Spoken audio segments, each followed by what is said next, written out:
Kevin Miller. This is Kevin Miller here. Oh my gosh. Got three cameras going here. All right, so here we go. This is your girl SJ here with Real Beauty, Real Food, and Real Life. And here today we have Kevin Miller here. And he's going to tell us about His book and what's up on it. So the book is about reinventing K-12 education. So I just retired after 37 years in the Army. Great, thank you for your service. You're welcome. And I, a few years back, stopped working full-time after 30 years working in public education. And the combination helped me develop some understanding about why we have so many problems in our schools today. And it's not, the problem at the heart of it is we're using a system that was designed literally in the 1890s to try to prepare generations of people to live in the 21st century and beyond. And we've never changed the basic model of education, which is you start kids in an age cohort at about 5 years old, and then you keep them in the age cohort and deliver curriculum to them over the course of the next 12 years. And really, even the 4-year college degree isn't a whole lot different. It's all scripted, it's all, here's a course you take to get this degree. So what happens is we've taken all the power over their learning away from kids. And we all did the same thing. We went through the same thing from the time, and so we all learned to walk and talk. Nobody taught us to walk and talk. We learned that on our own. Okay, and but what happens is, and you continue to learn. You learn all these incredible things from the time you're born right up until until you die. You're continually learning. But about age 5, and often even earlier, by age 3, we're putting kids in preschool. We say, okay, instead of letting you just learn, we're going to take away the power to learn how you do it. Okay, so we still want you to learn, but we're going to tell you how it works. So come in, sit down, shut up. Okay, and while you're sitting there, we're gonna deliver information to you. Now, good teachers, they figure out a way around that. Yes. But the problem is, once you take the power away, and you have to do something, and that's true for all of us, right up through our whole lives. When you take away our power, we get stressed. Okay. Now, if we live in a good place, a safe place, people that love us around us and stuff, we can live with not having power all the time. So that's why kids who are in a good place, they get good at compliance, even though they're not in charge of themselves, because they have all kinds of opportunities when they're not in school to use their creativity, to learn about things that are important to them. Correct. But as soon as you take kids who are in a stressful situation where they don't have power outside of school either, because they're in a food desert, they're living in poverty, they're living in a crime-infested area, things like that. They're stressed all the time. Right. And what happens in your brain, okay, so as soon as you are stressed, your ability to learn starts to shut down. And your emotions kick in, and so it becomes very difficult to learn. So what do? We put kids in school, we take away their power, we stress them out because they don't have power, and then we say you got to learn. Right. And so the more you struggle to learn, the more your stress level goes up, and the harder it is to learn. And our brains all develop at a different rate. Right. So we don't, so some kids at age 3 are ready to learn math and reading. Some kids aren't ready to learn math or reading until they're 6, 7, 8 years old. The brain hasn't developed to that point. So all those things are happening at the same time, and we're taking away all that power. So by giving the power back to the kids, we can actually get them to become responsible for their own learning, just like they did when they were born, and all the way up until we took that power away from them. And the kids who have the opportunities continue to learn even after they get older, because they have it outside Did you show them a of lifetime school. membership? So, and I will continue this because you guys got some work to do. He does. But, This is good. This is good. Really No, good. we're good. Appreciate it. All right, so So your book addresses that. so the book addresses that. So it looks at all the problems we have in schools. The first part of the book is all about, okay, so all the problems we have: absenteeism, achievement gaps, behavior problems, classroom management. All that could be addressed by changing the way we do it.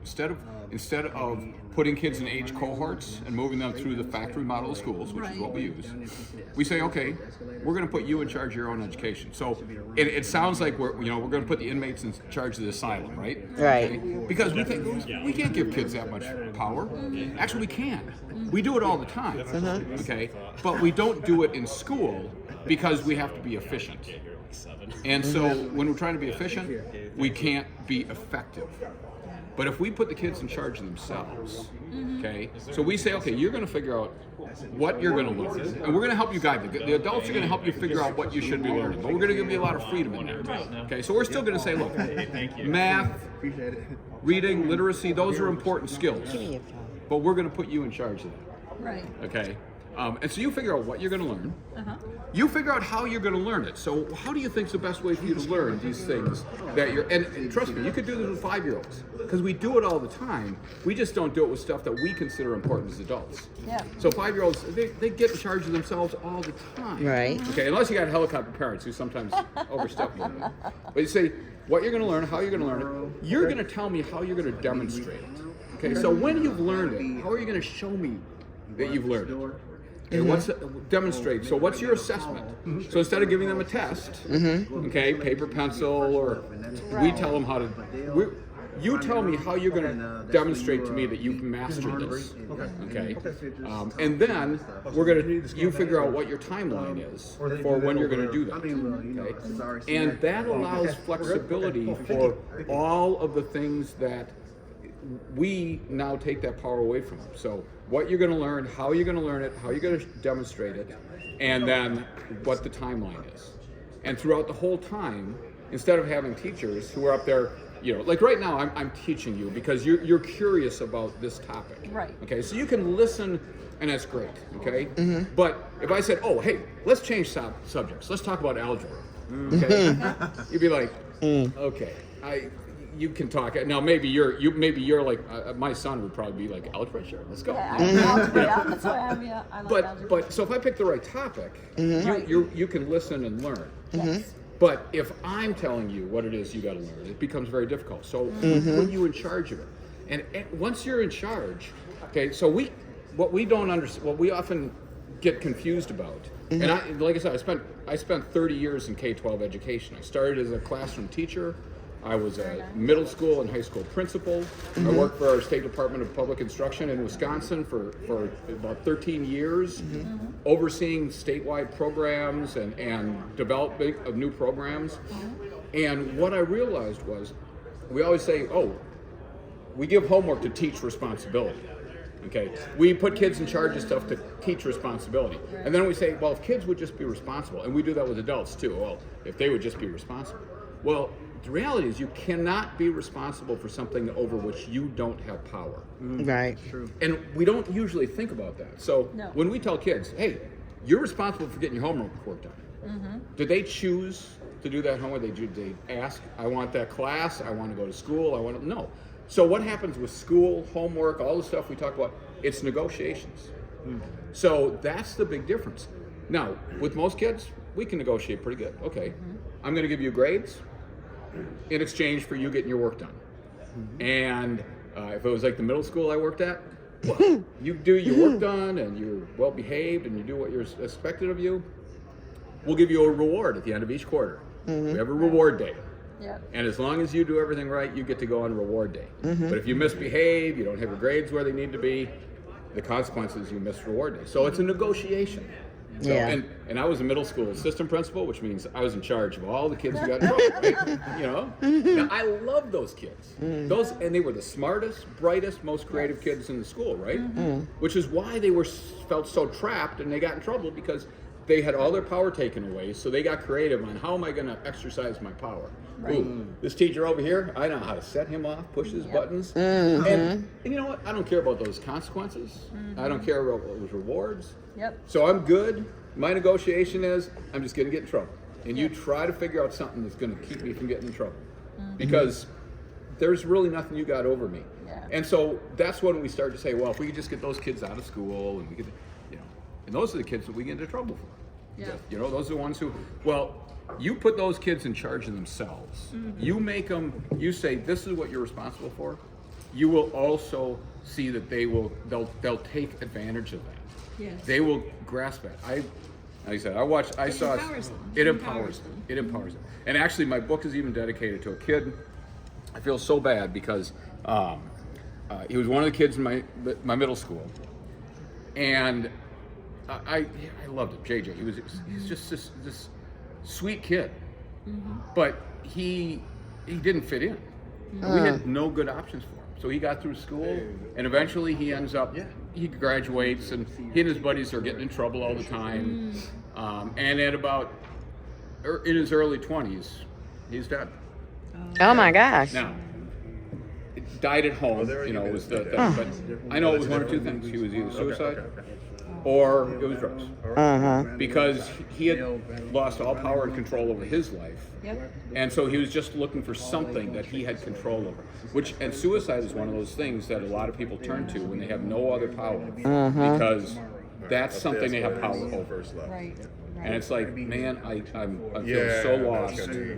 So, and as a soldier, as a service member, I know that is a lot of what service members and veterans go through too, is that loss of power and control. And when they were in the military, even though they turned themselves over to the military, they did that voluntarily. So they felt part of that.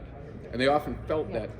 And you feel that camaraderie when you're. I was in the Air Force, so you feel that immediately. And afterwards, when you meet a fellow serviceman, you're getting that again, and you're getting that affirmation when you meet them. But a lot of them don't. No. And that's why we have such a high suicide rate among them. So this book is all about. So it talks about. It's in 4 parts. The first part is here's all the problems this could address, all the challenges that exist because of the model of school we have. Right. And then the second part is, okay, we're going to do something different. What would it look like? Because it's when we say put kids in charge, well, what would that look like? Because all of us, what we still think of a classroom, a school with classrooms, teachers delivering curriculum, or at least, directing kids, but subject to subject, and, So what would it look like if we said, we're going to take a whole community and we're going to put the kids in charge of their own learning? So it's an example of this is what this would look like from kids from kindergarten up through graduation. Nice. And then the third part is here's all of the tools that here's the process for doing it, and then it's kind of like a help how to do it. So it actually walks you through the entire process. If I'm living in a community and I say, okay, we want to try this, because here's the other thing, you can't legislate this new model. You can't say from the federal or state government, here's what it's going to look like. Because again, I worked in schools for years. I worked at the state level, and we would say, man, this school is doing incredible things. They've closed achievement gaps. Their kids, their scores have all skyrocketed. Let's take what they did and do it everywhere. Okay, so there's this, we always talk about bring it to scale. You can't. And the reason is, every school and community is different. They're unique. They have their own challenges. They all have their own strengths and resources. And so what they need differs. And they have different staff. They have different people. So they have to create their own model. And they have to define what should it look like for our community. So the basic model is still put the kids in charge. But what it would look like is different everywhere. So they would tailor it to what their community needs. Absolutely. And it can be so empowering when you do that. And I raised my own kids much like that, which is really interesting because my wife was like, nah, she's very traditional. So we were often not on the same sheet of music, but we cooperated, we collaborated. And as far as I got 2 incredible boys who, I was like, I couldn't ask for them anything better out of them. So I am really, and so I wrote this a few years ago, and then the Army sucked me in for 4 years. So I actually am hoping to collaborate on a book with Arnold and Adam and Eric and Daniel. Nice. To do almost a follow-up. I've actually started. The book is already in the works, but it would be a great companion to be useful. With his and now that with his after-school special, that his after-school programs that he does. Yes. Well, and even so, So I'm from Wisconsin, which is where Arnold started his Special Olympics journey. Oh, that's awesome. That's where he first had the opportunity to do the Special Olympics work, and he got so excited about it. So I'm looking forward to talking to them guys. Well, that would be great. I wish you all the best. Okay, so let me ask you this, since you did education for so many years. So I just moved to the state of Florida. What's your thoughts on taking Black history out of the schools? Well, and see, there the problem is, and so here's the first thing I would say.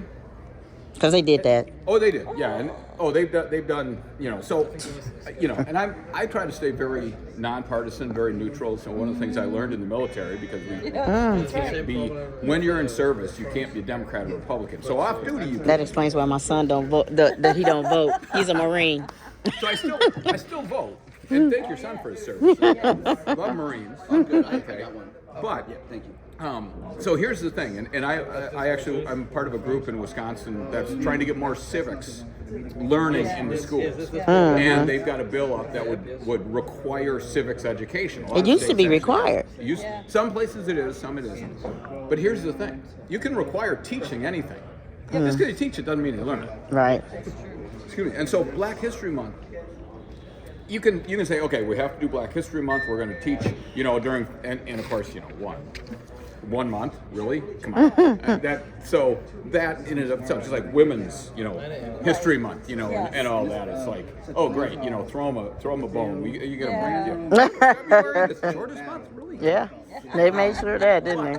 That being said, you can, the schools who care about it, they're going to do it. Right. And they're going to do it well. Yes. Right. The ones who don't, when there's, it's a requirement, check the block. Okay, so we're going to do a unit on George Washington Carver, and we're going to do it unit on W.B. Du Bois, and great, okay. And they'll learn it just as well as they learn all the other stuff, which is, when am I going to be tested? Great, I got to know it that long, and then I can break it. So that's why if we put the kids in charge of their own education and say, use your curiosity to drive what you're going to learn and when you're going to learn it, how you're going to learn it, they will grasp onto things that we would not even think of. Right. And no, the other thing that I talk about is that kids aren't on their own. They're always put into cohorts with other students. And that becomes their team. That's their family. That's their support network.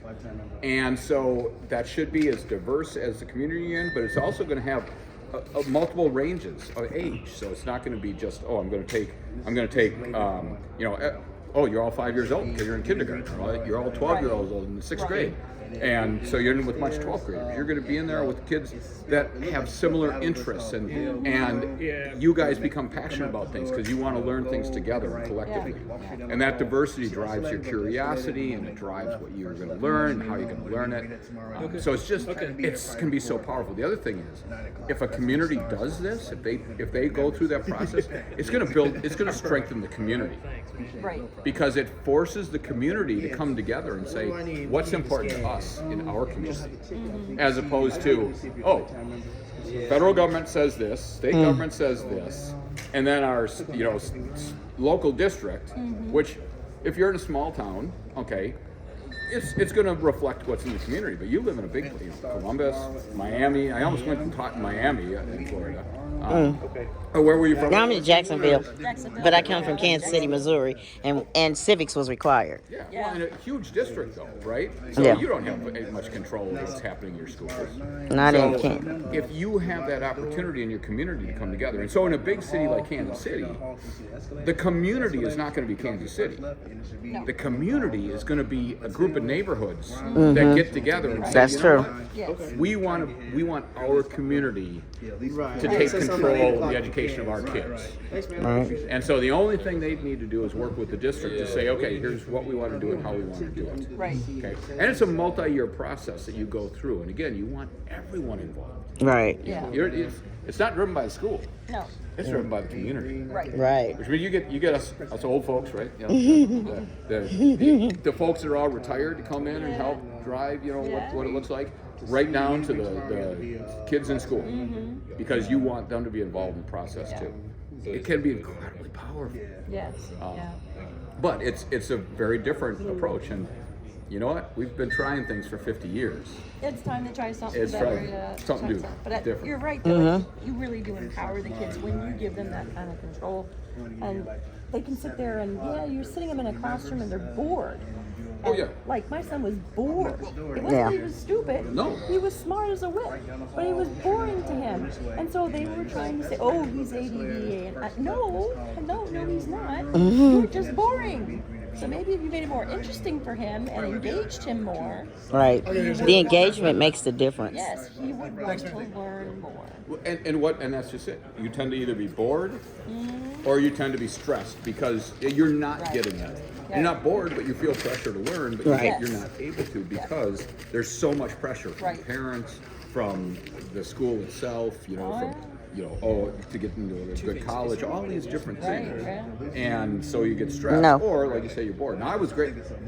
I didn't realize this until I looked back, but I figured this out back in middle school, when I was in middle school, because I learned how to play school really well. If I got good grades, Right. parents and everyone else would leave me alone. Yeah. So I got really good at playing school. Yep. That kept everyone off my back. Yep. I graduated an honor student. Right. But if my parents still don't know half the stuff I did, Yes. well, I was in school.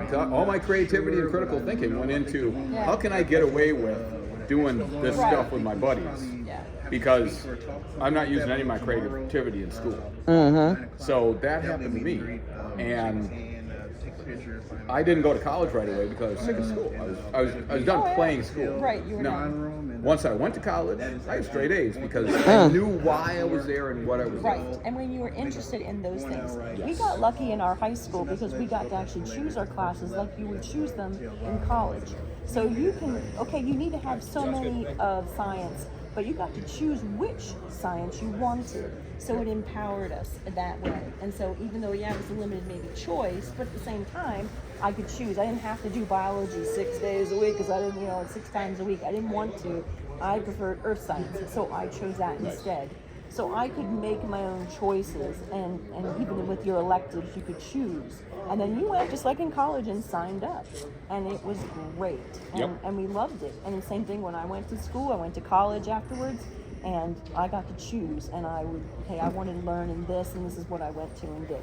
And you're right. You tend to, when you're interested in something, and that's what was wrong with my son. He wasn't interested in what you were trying to teach him. He wasn't. You didn't make it applicable to him, he could care less. Now, he'll learn it because he had to. He doesn't have a Not badge. because he wanted to. And that was a difference in everything, and it just changes your whole life look on everything that you do from there on. Yep. It sets you up. Okay, well, tomorrow So that would be really great. to do that. If more Absolutely. did that. Change. Like you said, we've been doing it the same way. To sign up I mean, we see. to get I your. wonder why. It's like, We'll be here tomorrow. the other It is thing, at 8 a.m. that's also why At the battle. education is so expensive. The battle. Battle. Because Sounds good. what was an efficient model 100 years ago for education, Right. because Patel. now we have so many demands on the school system, not to mention all the problems that are created because of the system, it gets more and more expensive. The analogy I use in the book is we're trying to take Henry Ford's Model T that came out in 1908, okay, and we said we're going to keep using the Model T as our foundation model, okay, but now it's 2024. I want it to be able to go 80 miles an hour in the interstate. I want it to be safe when it rolls over at 80 miles an hour. I want it to be comfortable. Okay, I want climate control in that car. I want GPS. Oh, and it needs to be fuel efficient. Right. Okay, low emissions. Okay, so adapt the Model T to fit all those parameters. Oh, by the way, sound system, DVDs for the kids to watch, right? Streaming, Wi-Fi. It's got to do all that. That car would cost $2 million to modify a Model T to fit those parameters. But you can go out and buy one for, it seems like a lot of money now, but $20,000, $30,000, you can get everything you want because they designed that car from the ground up. Right. Okay? And so that's the difference. We're trying to use a model of education that was literally implemented before the turn of the 20th century. So in 1894, I think it was. I got the history in there of that. Awesome. And we're trying to make that still work in 2024. And there's so much more to learn now, and they're learning things so much sooner than what we used to. Yes. And like you said, that's why it's so much more expensive. It makes sense because it's overwhelming, and it's just you're expecting so much more out of the kids than we were before. And the kids know, this is the other thing, the kids know that the choices they're given in school are that much of what's available to them. Yes. Okay, because they now know how big the world is. Yeah, they stay on the internet. Okay, that's right.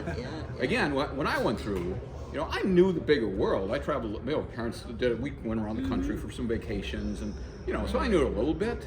And I read a lot, so I kind of I had some ideas, but I still had no idea how big the world was and what all the opportunities were. So, now like I said, I still was playing the game. It's like I just got to get done with school and get out of here. Right.